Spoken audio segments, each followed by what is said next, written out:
ধনী ঘরের মেয়ে হয়ে আম্মা খাদিজা নবীর কাছে এসে বলে করব যে নিকাহ। দিনের দাওয়াত দিয়ে যখন রাত বেরাত আল্লাহ রাসূল বাড়িতে আসতো, বাড়িতে এসে দরওয়াজার সামনে দাঁড়িয়ে শুধু একবার দরওয়াজায় টোকা মারতো, একবার। ও গো কবরের কঠিন আযাব বড় ভয় হয়, কেমন ভালোবাসায় নবী আম্মা খাদিজা, দিনের দাওয়াত দিতে নবী যায় কোথায় তারে, অপেক্ষাতে বসে থাকে বিবি নিজের ঘর। 11 জন স্ত্রী ছিলেন, 11 জন স্ত্রী, অধিকাংশ স্ত্রী ছিলেন ইয়াং এবং সুন্দরী, কিন্তু আম্মাজান খাদিজাতুল কুবরা রাদিয়াল্লাহু তাআলা আনহা তিনি ছিলেন একটু বয়স্ক নারী, তিনি একজন বৃদ্ধা নারী ছিলেন। কিন্তু আল্লাহ রাসূল ইয়াং স্ত্রী ছেড়ে, সুন্দরী স্ত্রীদেরকে ছেড়ে আম্মাজান খাদিজাকে কেন বেশি ভালোবাসতেন আমাদের শুনতে হবে। ভালো করে শোনেন গজলটি। দেখেন, আম্মাজান খাদিজা ছিলেন বড় লোকের মেয়ে। আম্মাজান খাদিজার আব্বাজানের অনেক সয় সম্পত্তি, জায়গা জমি, সোনাদানার মালিক ছিল আম্মাজান খাদিজা। একদিন আম্মাজান খাদিজা আল্লাহ রাসূলের কাছে প্রস্তাব পাঠালো, হে আল্লাহর পয়গম্বর, হে মহানবী, আমি খাদিজা আপনাকে বিয়ে করতে চাই, বিয়ের প্রস্তাব দিলাম। আল্লাহ রাসূল বলছেন, খাদিজা তুমি কোথায় আর আমি কোথায়? তোমার আব্বাজানের এত সয় সম্পত্তি, জায়গা জমি, সোনাদানার মালিক তুমি, আর আমি মোহাম্মদ, আমার খাওয়া হয় না, তুমি কেন আমাকে বিয়ে করবে খাদিজা? আম্মাজান খাদিজা বলেছিল, হে আল্লাহর পয়গম্বর, রতনকে রতনই চেনে, আমি জানি আপনি কেমন মানুষ। আমি খাদিজা কথা দিলাম, আপনি যদি আমাকে বিয়ে করেন আমি কোনোদিন আপনাকে কষ্ট দেব না। আপনি দিনের দাওয়াত দিতে যাবেন, আমি খাদিজা আপনার ভাত রান্না করে খাওয়াবো। আপনি দিনের দাওয়াত দিতে যাবেন, আমি খাদিজা আপনার জামা কাপড় পরিষ্কার করে দেব। হে আল্লাহর পয়গম্বর, আমাকে বিয়ে করেন, নিরাশ করবেন না। আল্লাহ রাসূল খাদিজাকে বিয়ে করলো। বিয়ে করার পর সাংসারিক জীবন কাকে বলে, কেমন তারা স্বামী স্ত্রী হিসাবে ছিল, আমাদের জন্য কি বার্তা তারা দিয়ে গেছেন, সাংসারিক জীবন কেমন হওয়া উচিত, কবি ছন্দের মাধ্যমে লিখছে, মনোযোগ দিয়ে শুনুন। আগাটাকে ঘোরাও। কেমন ভালোবাসে নবী আম্মা খাদিজা, কেমন ভালোবাসে নবী আম্মা খাদিজা, যে ভালোবাসায় খুশি হতেন আল্লাহ দয়াময়, যে ভালোবাসায় খুশি হতেন আল্লাহ দয়াময়। কেমন ভালোবাসে নবী আম্মা খাদিজা, কেমন ভালোবাসে নবী আম্মা খাদিজা, যে ভালোবাসায় খুশি হতেন আল্লাহ দয়াময়, যে ভালোবাসায় খুশি হতেন আল্লাহ দয়াময়। ধনী ঘরের মেয়ে হয়ে আম্মা খাদিজা নবীর কাছে এসে বলে করব যে নিকাহ। ধনী ঘরের মেয়ে হয়ে আম্মা খাদিজা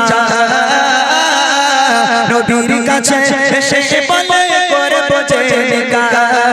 নবী বলে, ও খাদিজা কেন চাও আমায়, নবী বলে, ও খাদিজা কেন চাও আমায়, রতনকে রতনী চেনে অন্য কেহ নয়, ও গো রতনকে রতনী চেনে অন্য কেহ নয়। কেমন ভালোবাসে নবী আম্মা খাদিজা, কেমন ভালোবাসে নবী আম্মা খাদিজা, যে ভালোবাসায় খুশি হতেন আল্লাহ দয়াময়, যে ভালোবাসায় খুশি হতেন আল্লাহ দয়াময়।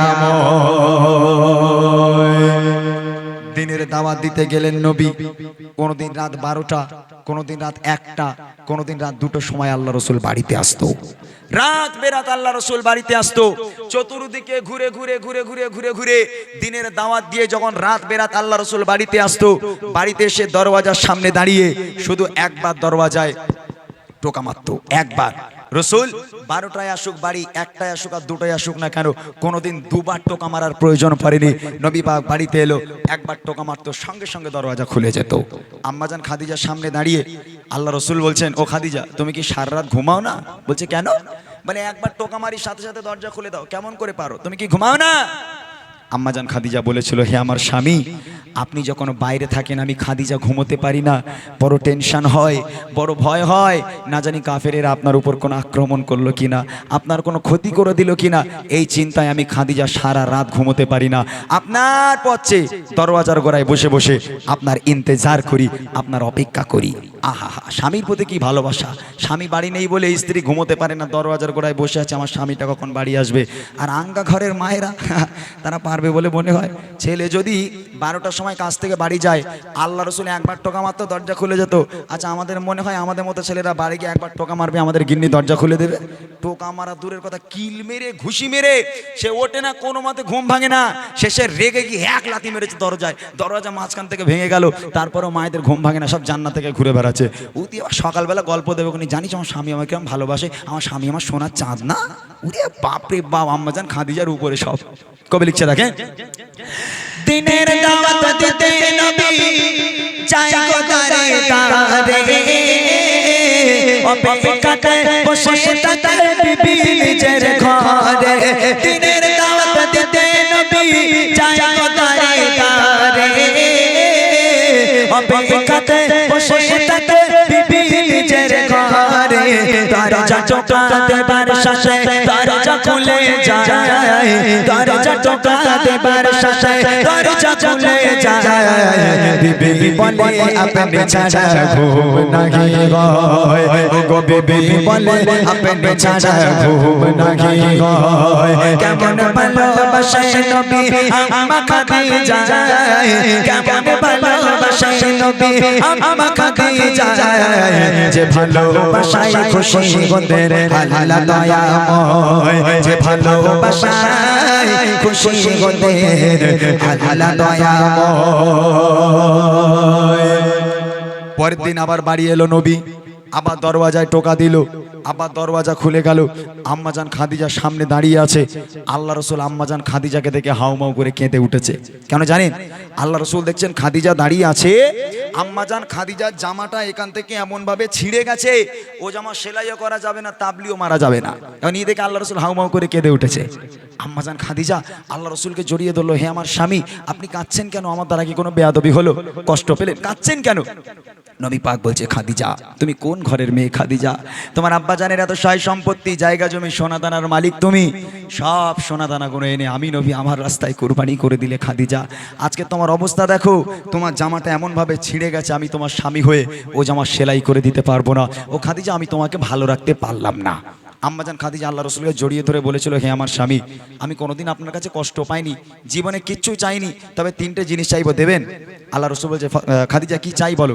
আম্মাজান খাদিজা বলছে, আমার প্রথম নম্বর আবদার, আমি খাদিজা যেদিন ইন্তেকাল হয়ে যাব, যেদিন মারা যাব, ওই দোকান থেকে কাফন কিনে পরালে হবে না, তাহলে আপনার এই জুব্বা, আপনার এই পিরান আমাকে কাফন করে দিতে হবে। দ্বিতীয় নম্বর আবদার হলো, মুনকার নেকির ফারিস্তারা যতক্ষণ পর্যন্ত আমার সওয়ালের জবাব না করবে আমার কবরের ধারে বসে থাকতে হবে। আর 3 নম্বর আবদার হলো, কবরে যখন আমাকে শোয়াবেন, কবরে শোয়ানোর আগে আপনি নিজে কবরে নামবেন, কবরের 4-5টা একবার হাঁটতে হবে, কেননা কবর যদি আমাকে আযাব দেয়, আপনার পায়ে ছাপ থাকলে কবর আমাকে আর আযাব দেবে না। এই 3টে আবদার রাখবেন। নবী পাক বলছে, খাদিজা তোমার 3টে আবদার মেনে নিলাম, তোমার 3টে আবদার আমি পূরণ করব। এখানে যে সমস্ত মায়েরা আছেন, একটা বার চোখ বন্ধ করে দেখেন দিনই, আপনারা ভেবে দেখেন দিনই, কেউ কোনোদিন কোনো স্বামীরে এইভাবে বলেছে, এরকম আবদার করেছে যে আমি মরে গেলে আমার কবরটা একটু জিয়ারাত করো, আমি মরে গেলে গ্রামের বাচ্চাদের একটু খাইও, আমি মারা গেলে একটু কলমাখানি করো, ইমাম মুয়াজ্জিনদের নিয়ে একটু আমার বাড়িতে খতম পড়িও, এসব বলে? ওসব না। আমার মায়েদের আবদার বলে, বাপরে বাপ, ঈদ হয়ে গেল জানিস, আমাদের ওলাউটু একটু দিঘায় লেগালে না, একটু বকখালি লেগালে না, ওরে বাপরে। আমার মায়েদের আবদার অন্যরকম। কিন্তু আম্মাজান খাদিজা আল্লাহ রসুলের কাছে কি আবদার করেছিল, কবি লিখছে শুনুন।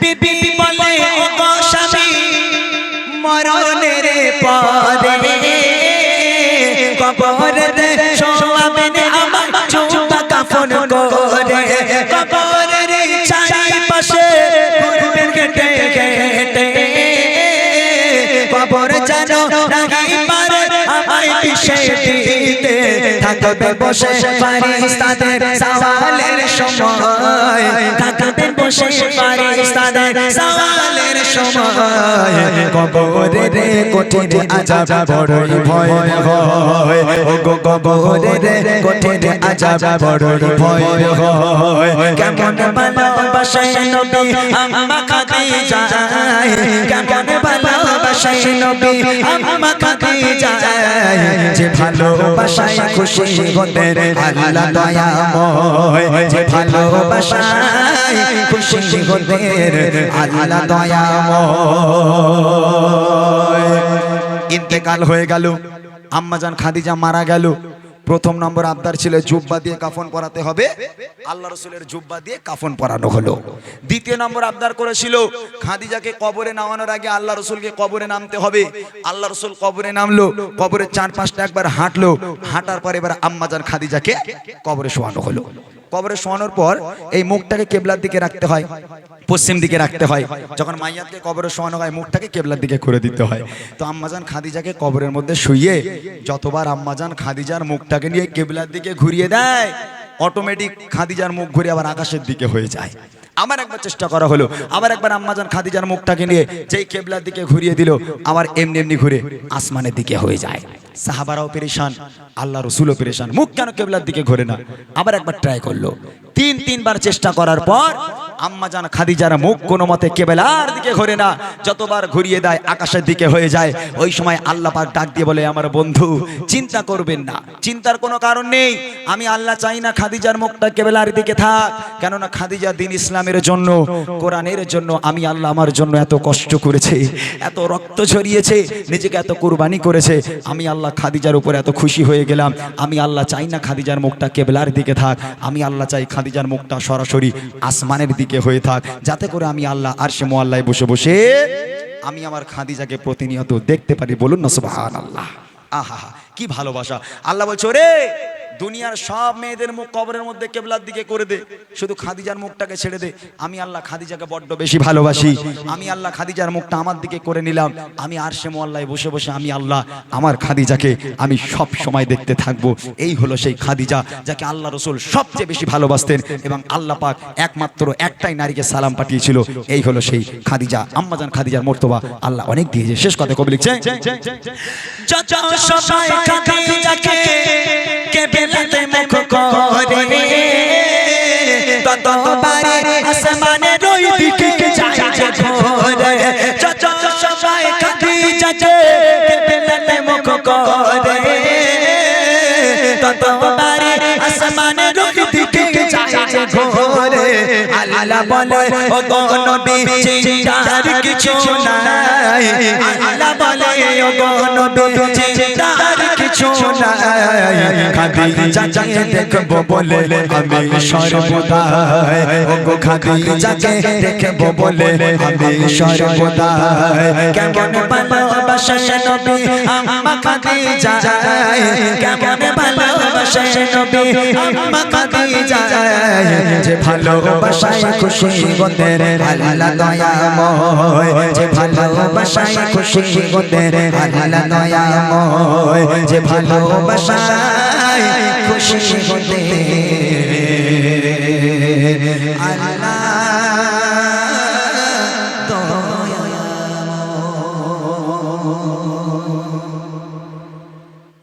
মাশাআল্লাহ শুনলেন সুন্দর কিছু কালাম রিকোয়েস্টের কালাম হবে এবং আরো শিল্পীগণ তারা বসে আছেন তারাও গাইবেন সবাইকে সুযোগ দেওয়া দরকার।